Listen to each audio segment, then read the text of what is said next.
Hello, everyone. Good morning. Today we will see some really interesting topics with some experts in HR and technology side. So let me introduce you to Christina Brigs. Christina Brigs, welcome to this conversation and to this Global Digital Week. Thank you, Guillermo. Thank you for the introduction. And for this session, we're looking at human resources and the impact that technology is having on professionals in the human resource arena. We are increasingly finding that there's so much pressure with human resource professionals to know more about technology, to be at the table.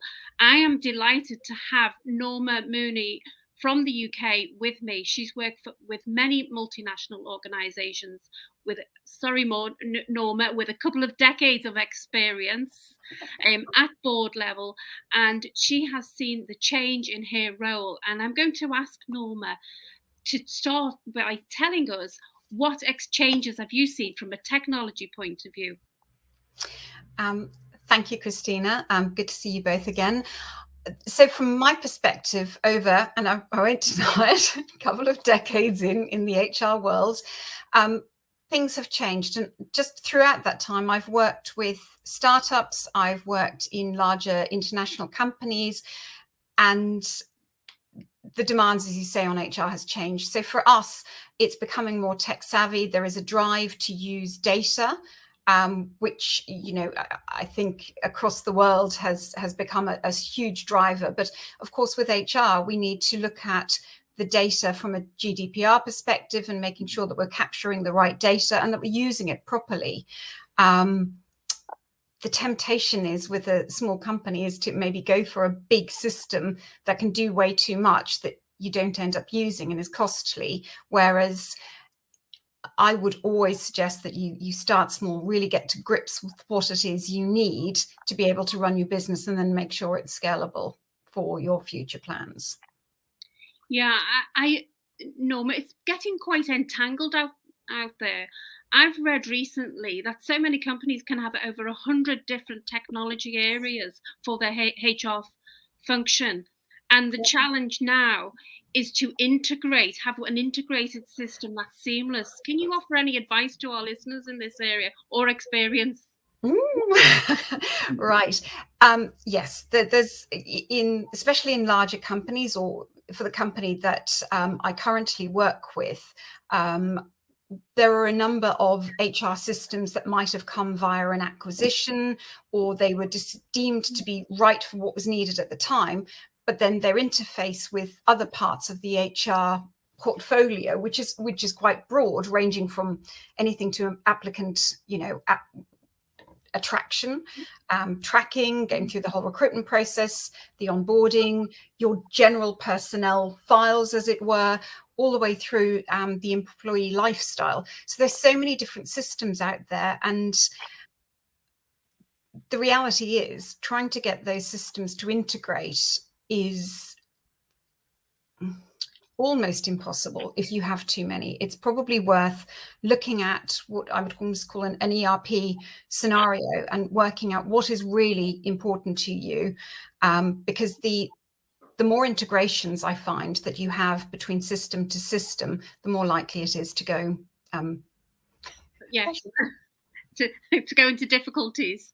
Oh yes. And then there's bugs, and then you find that despite all the requirements, so it will start with a requirements analysis, and you have to be mindful that the people who are working with you from the systems company will very often say to you, okay, of course we can interface with this other system, until they can't, because funnily enough, that other system is maybe a few years out of date, or there's other bits when it was built that they didn't envisage a future where it would need to interact. So you're much better off really sitting back, looking at what your needs are right now, looking at your projected company growth, and then finding, your budget and then working something towards that. But it might be starting off again and saying, actually, let's plan this out. And for me, the word planning, when it comes to any form of technology, it's not just planning what you want for now. It's really looking and thinking and engaging with the business to see what's needed for the next 5, 10, beyond that, it becomes more challenging. But really look at where your growth is and what you need. Yeah. Yes, Norma. Now, of course, we're going to have many people listening. This session is particularly for small and medium-sized enterprises. So they're in a great position now to start getting it right, because I know a lot of the companies you work for, they have had mergers and acquisitions, and they have been quite entangled.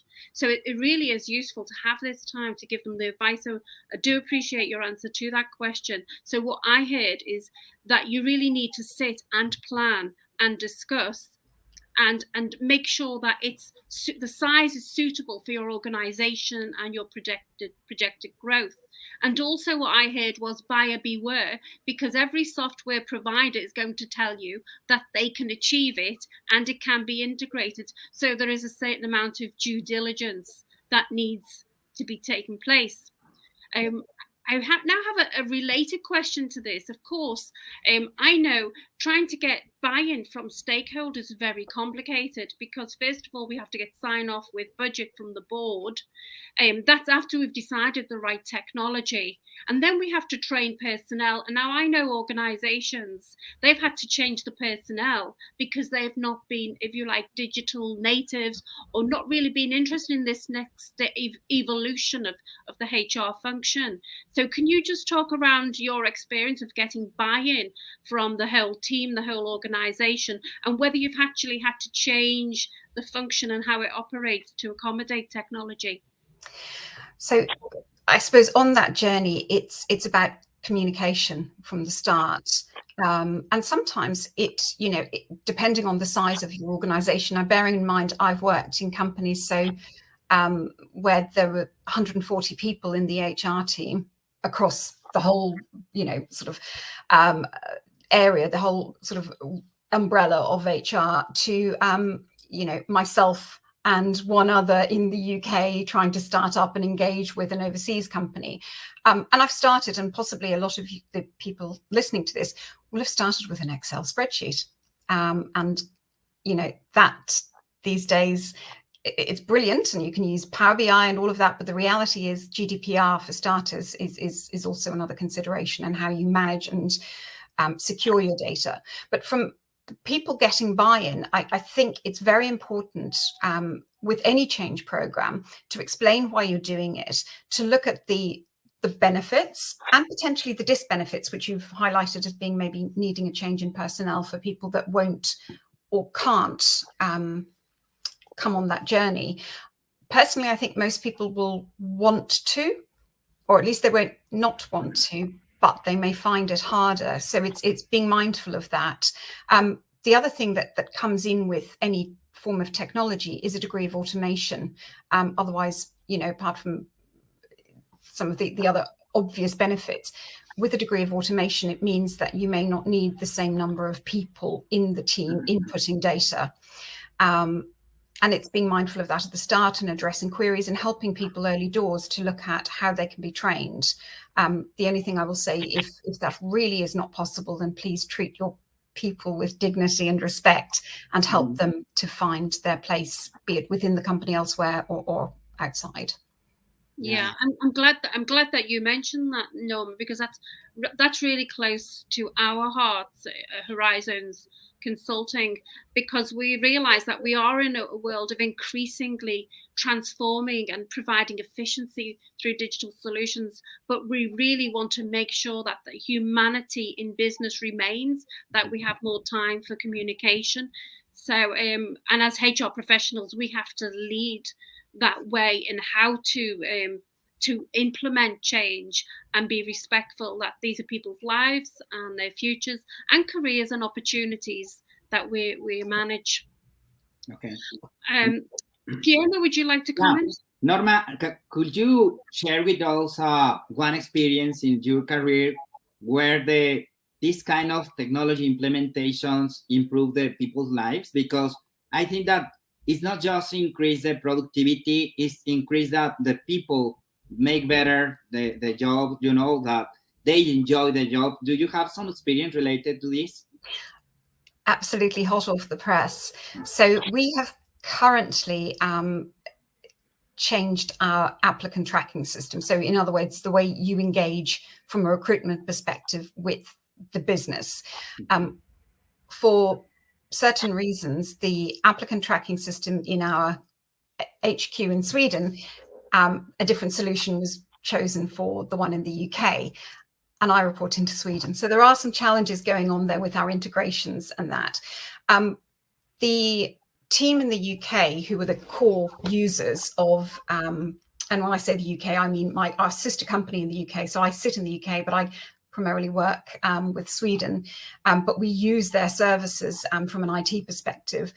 They did an awful lot of work, the requirements analysis, and eventually, you know, this system will be everything that they need. But it went live in September. And of course, there was training sessions, there was rollout, there was familiarization, but there's always glitches, and suddenly people going, oh, I didn't think about that. But I did speak with, and I when I was physically in the office, and I still go in up until the latest guidelines, just to engage with people.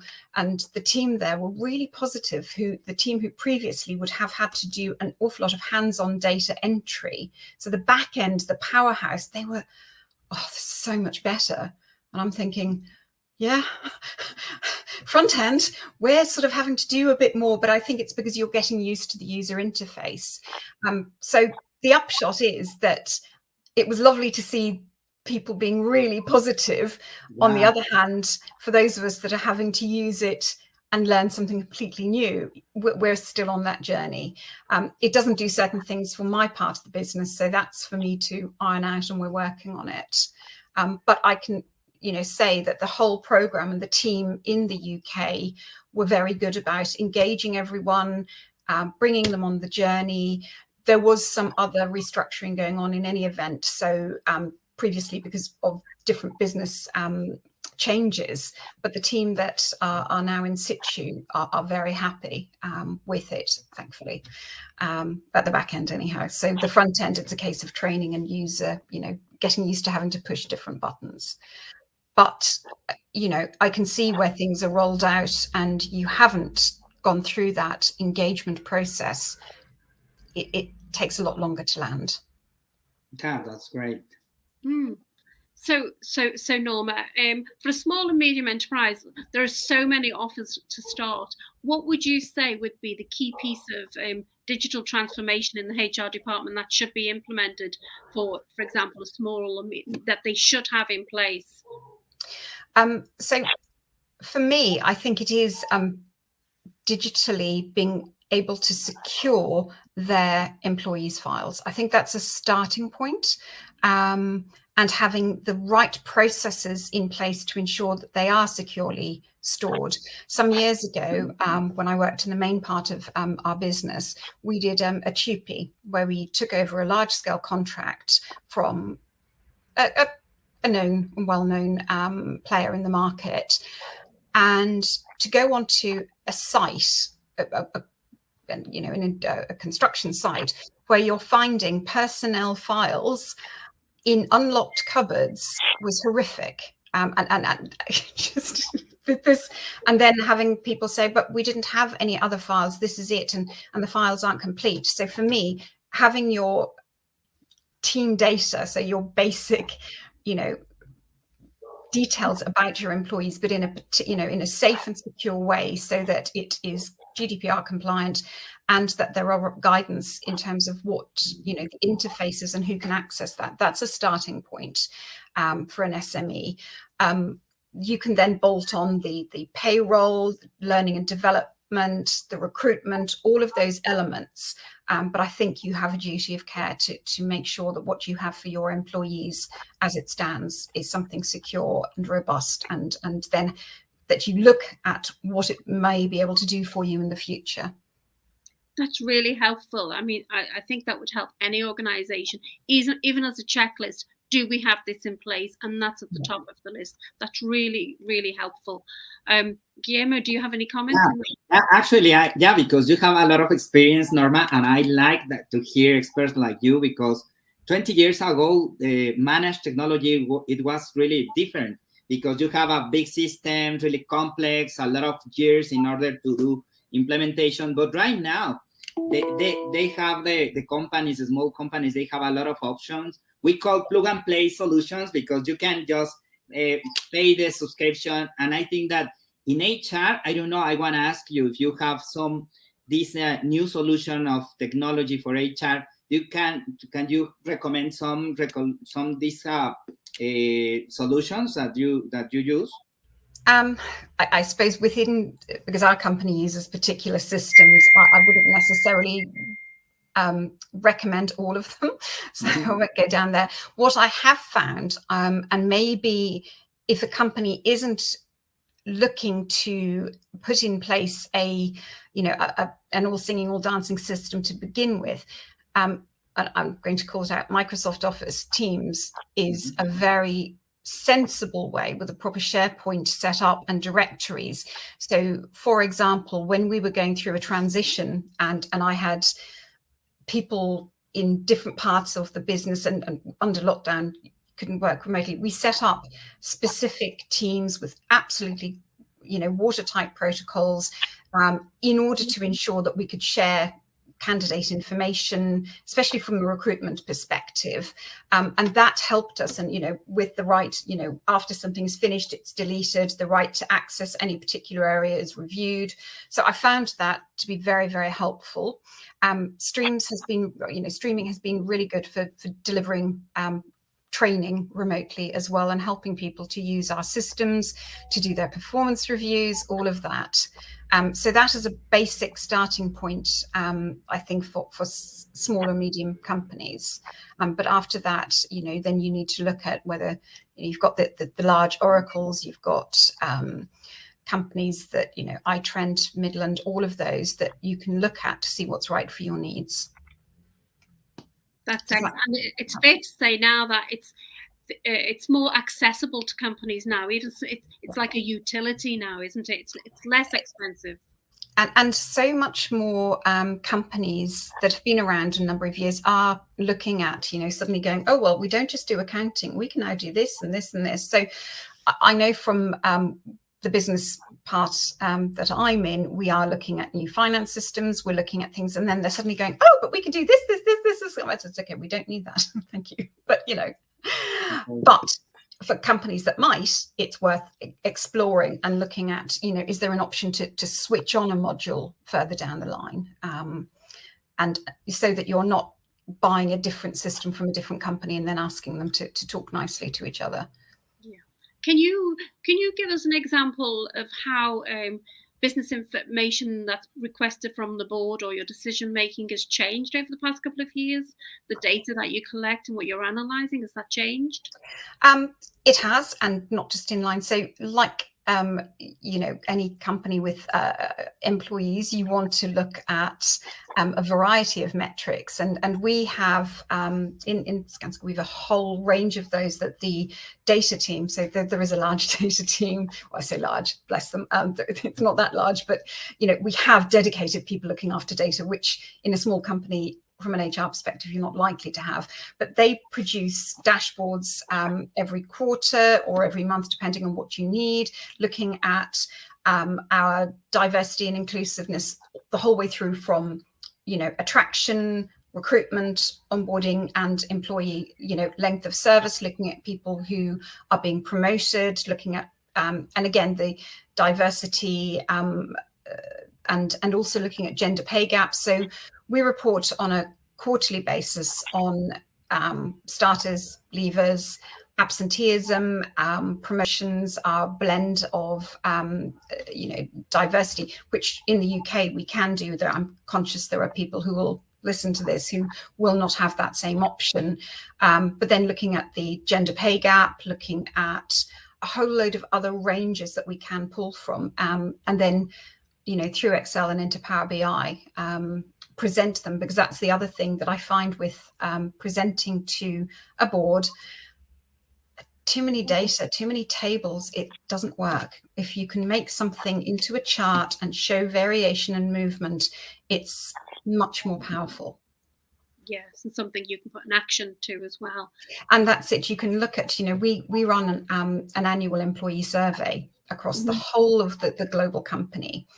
But what, in certainly between, we changed providers in 2021, the dashboard, the sort of outcomes from that, every year there is what action was taken on last year. So there is follow-up, but a year is a long time.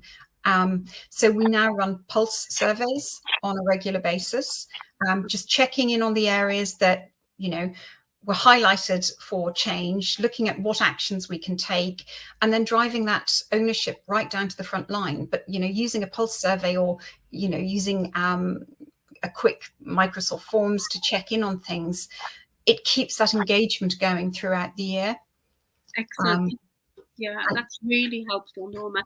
Guillermo, do you have any questions for Norma? No. I really enjoyed to hear you, Norma, and see you again. So yeah, it's amazing that we need to improve our actions in order to create value, as you said. Yeah, absolutely. Yeah. But, definitely listening to people and, consulting, but also, as you say, taking action then, because there's no point in collating all that data if you're not going to use it. Yeah, well, I think for this session or period of time, it has come to a conclusion. And Norma, I really, really appreciate your expertise. We'll provide details in your profile so people can reach out to yourself and to Guillermo if they have any questions. I'm sure they do. I have lots of questions. Norma, you, Guillermo, and I have spent a full day in conferences on any one of these subjects. Absolutely. So this, the purpose of this session, this is part of a bigger global week. It's to give people a taste on what they should be thinking about and how they should plan and how they should prioritize.